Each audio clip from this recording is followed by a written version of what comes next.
L'affaire Watergate, l'ex-ministre de la Justice Mitchell et les collaborateurs du président Nixon compromis, le fait divers dont toute l'Amérique parle.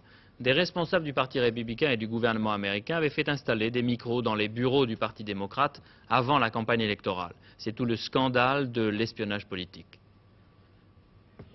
Depuis que le président Nixon est sorti du mur du silence et des démentis pour proclamer que justice serait faite, le scandale politique du Watergate commence à éclater au grand jour.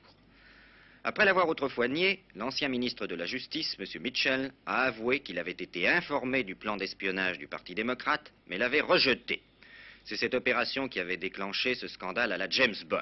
Voici 10 mois, lors de la campagne présidentielle, 5 membres du comité Nixon avaient été arrêtés et condamnés pour avoir installé des micros au quartier général démocrate, ici, dans cet immeuble du Watergate, à Washington.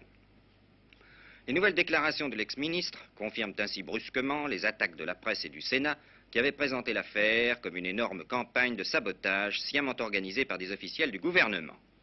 Et ce rebondissement discrédite l'ancienne version de la Maison-Blanche, suivant laquelle personne d'important n'était au courant d'une simple bavure attribuée à des comparses stupides.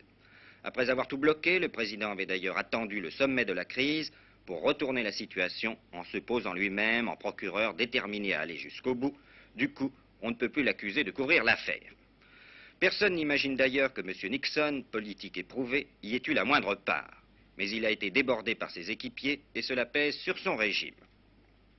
Longtemps indifférente, car cela n'avait rien pu changer à la défaite assurée des démocrates, l'opinion se scandalise maintenant de découvrir que des officiels se comportaient comme une mafia dans l'État en abusant de leur poste pour monter une véritable guerre électorale et échapper ensuite à la justice. Une question revient, pourquoi avoir réagi si tard ?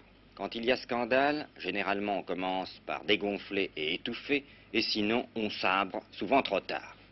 Surpris ou trompé, le président Nixon a vraisemblablement voulu d'abord minimiser l'affaire, en comptant sur sa victoire pour la faire oublier, puis quand elle s'est envenimée, il a contre-attaqué en sévissant. Voilà pourquoi tout le monde s'attend à voir limoger une série de serviteurs un peu trop zélés. De toute manière, en tout cas, le système de la justice a fonctionné, et le scandale servira de garde-fou contre de tels excès dans la guérilla électorale.